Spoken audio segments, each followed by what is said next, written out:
अस्सलाम वालेकुम। जैसा कि आपने थंबनेल पे देख ही लिया है और यहाँ पे भी लिखा हुआ है कि आज का हमारा टॉपिक जो है वो वेन डायग्राम पे है। सिर्फ 5 मिनट में सारा हम ये कंप्लीट कोशिश करेंगे कि ये सारा टॉपिक कंप्लीट करें, वेन डायग्राम किस तरह बनाते हैं। तो सबसे पहले आपके पास आता है यूनिवर्सल सेट। ठीक है, यूनिवर्सल सेट को मैं यूँ लिखता हूँ,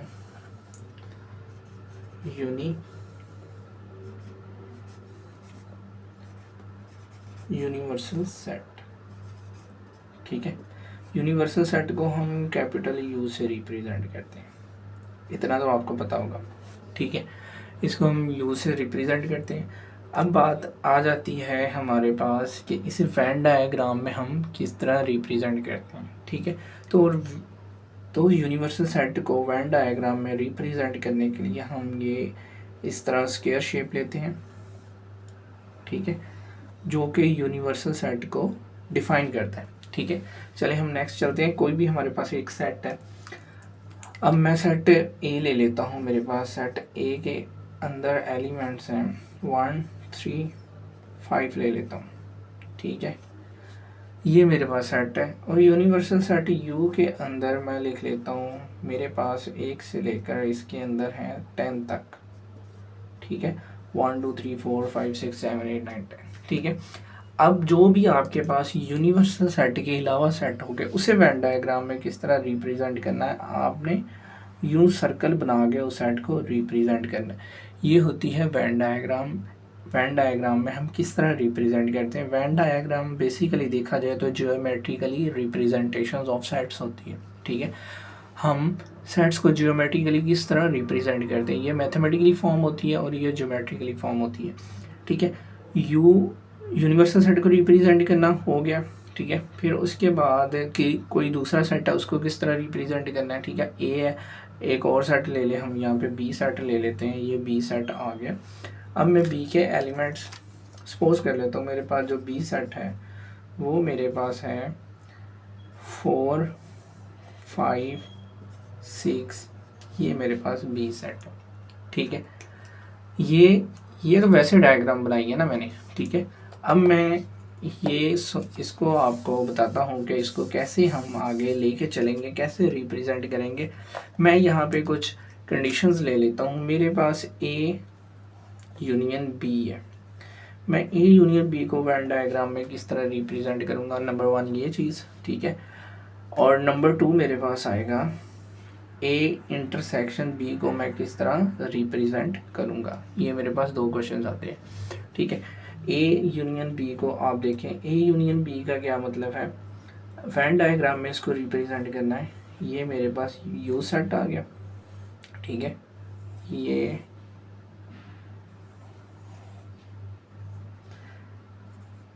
ए और बी सेट है। अच्छा, ये मैंने किस तरह मैपिंग की, ये क्यों किया है, ये आप लोग तब मैपिंग करेंगे अगर उन दोनों में से कुछ कॉमन आ रहा है। इसमें कॉमन क्या आ रहा है, कॉमन इसमें 5 आ रहा है दोनों में। तो जो कॉमन आ रहा है उसको हम यहाँ पे लिखेंगे। ठीक है, जो कॉमन नहीं आ रहा वो यहाँ पे 1 3 साइड पे इसका क्या आ रहा है 4 और 6 आ रहा है। ठीक है, अब यूनियन लेना है। यूनियन के अंदर आपको पता है कि सारा सेट आ जाएगा, ए के और बी के भी एलिमेंट आ जाएंगे। ठीक है, तो यूनियन के अंदर जब आपने करना है ना, ए यूनियन बी आपने फाइंड करना है। ठीक है, ये ए यूनियन बी आ गया। ए यूनियन बी को मैं किस तरह रिप्रेजेंट करूँगा, मेरे पास ये सारा आ जाएगा। ये जो मैंने शेडेड किया ना, ये सारा मेरे पास ए यूनियन बी के अंदर आ जाएगा। ठीक है, ये जो शेड किया ये ए यूनियन बी। अब मैं इंटरसेक्शन की तरफ आता हूँ। ठीक है, इंटरसेक्शन में मैं यूँ बनाता हूँ, अगर आपका ए और सेट बी के अंदर कुछ कॉमन नहीं है तो इस तरह मैप नहीं करेंगे आप। तो अगर कॉमन नहीं है तो आप क्या कैसे करेंगे, तो फिर आप यूँ लिखेंगे ए सेट और बी सेट। आप यूँ उसको अलग अलग रिप्रेजेंट करेंगे वेन डायग्राम में। ठीक है, लेकिन जो मैंने एग्जांपल लिया उसके अंदर कॉमन आ रहा है। ठीक है, ये 5 आ गया। 1 3 ए सेट के अंदर है और बी सेट के अंदर क्या है 4 और 6 है। अब ए इंटरसेक्शन बी मेरे पास क्या आएगा। ठीक है, इंटरसेक्शन अगर इसको मैथमेटिकली आप प्रूव करेंगे तो आपके पास ये आ जाएगा। ये मतलब क्या है कि इसके अंदर जो कॉमन आएगा ए और बी के अंदर, मैं यहाँ से कॉमन लूँ तो डायरेक्टली मेरे पास कॉमन क्या आ रहा है 5 आ रहा है। ठीक है। अब ये मैथमेटिकली फॉर्म है, इसे ज्योमेट्रिकली फॉर्म जिसे हम वेन डायग्राम कहते हैं रिप्रेजेंट करना, तो कैसे आएगा, ये वाला आ जाएगा पोर्शन, ये जो मैंने डार्क कर दिया शेडेड मेरे पास ये आ जाएगा, ये आपका इसी तरह कंप्लीट होता है। ठीक है। अब इसके बाद एक और चीज़ आती है, वो ये है कि a माइनस बी इसको रिप्रेजेंट करना। ठीक है। a माइनस बी को रिप्रेजेंट कैसे करना है, a माइनस, अब आ जाते हैं कि हमने कंप्लीमेंट कैसे लेना है, a कंप्लीमेंट लेना है u माइनस ए।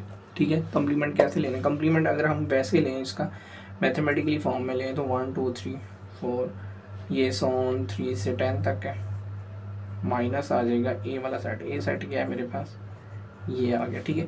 कंप्लीमेंट में मेरे पास क्या आ जाएगा, कंप्लीमेंट में मेरे पास आ जाएगा 2 4 6 7 8 9 10 आ गया। ठीक है। अब कंप्लीमेंट को मैं वेन डायग्राम की मदद से रिप्रेजेंट करना है, ये मेरे पास सेट आ गया। ठीक है, यूनिवर्सल सेट, और ये मेरे पास ए आ गया। ए के अंदर एलिमेंट्स कौन से, 1 है 3 है और 5 है, बाकी जितने भी एलिमेंट्स हैं वो बाहर हैं, 4 6 7 8 9 10, ये बाहर एलिमेंट एग्जिस्ट कर रहे हैं। ठीक है, ये सारे एलिमेंट्स बाहर एग्जिस्ट कर रहे हैं। अब क्या मैंने ये ए सेट है मेरे पास, ए का कंप्लीमेंट लेना है। जब ए का कंप्लीमेंट लेते हैं, ए कंप्लीमेंट होता है यू में से ए को निकाल देना। अगर मैं यू में से ए को निकाल दूं तो मेरे पास क्या सेट आएगा, मेरे पास ये आएगा, ये जो एरिया मैं शेड कर रहा हूँ मेरे पास ये आएगा कि मेरे पास ए के अलावा जो सारा बचता है वो मेरे पास ए का कंप्लीमेंट आ जाएगा। इसकी एग्जांपल इस तरह है कि अगर आपकी क्लास में स्टूडेंट्स होते हैं ना, कोई स्टूडेंट्स है जैसे अली है, अली का कंप्लीमेंट लेना है क्लास के अंदर, तो अली को मैं क्लास में से बाहर निकाल दूंगा। जब पीछे जो रिमेनिंग क्लास होगी वो अली का कंप्लीमेंट होगा। मतलब कि जिस सेट का भी आपने कंप्लीमेंट लेना है उसको यू में से निकाल देना आपने, तो कंप्लीमेंट आ जाएगा। इस तरह ये कंप्लीमेंट वाला आपका पोर्शन कंप्लीट होता है। ये ए कंप्लीमेंट आंसर आ गया आपका। और इसी तरह हमारा आज का जो टॉपिक है वो कंप्लीट होता है। और अगर आपको ये वीडियो अच्छी लगी है तो मेरे चैनल को लाइक सब्सक्राइब और शेयर लाजमी कीजिएगा। मिलते हैं एक नई वीडियो के साथ, अपना ख्याल रखिएगा। अल्लाह हाफिज़।